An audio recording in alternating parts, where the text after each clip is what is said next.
ಅಮ್ಮ ತಿನ್ನೋದಕ್ಕೆ ಏನಾದ್ರು ಮಾಡ್ಕೊಳಮ್ಮ, ತುಂಬಾ ಸುಸ್ತಾಗೈತೆ. ಸರಿ ಹೋಗಿ ಮುಖ ತೊಳ್ಕೊಂಬರಬೇಕು. ಸರಿ.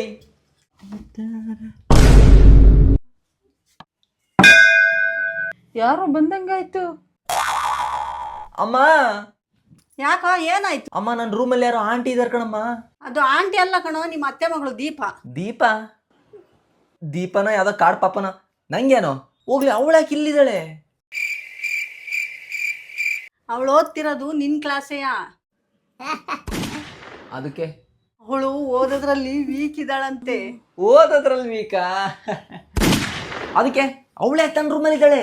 ಯಾಕೆ ಅಂದ್ರೆ ನೀನೇ ಅವಳಿಗೆ ಟ್ಯೂಷನ್ ಮಾಡ್ಬೇಕು ಅದಕ್ಕೆ. ನಾನಾ? ನೀನೇ ತಾನೇ ಕಾಲೇಜಿಗೆ ಲಾಸ್ಟ್ ಇಂದ ಟಾಪರು. ಹೌದು ನಾನೇ. ಅಂದ್ರು ಇದನ್ನೆಲ್ಲ ಯಾರ ಹತ್ರ ಹೇಳ್ಬಿಡ ಅಂದಿದ್ದೆ ತಾನೆ.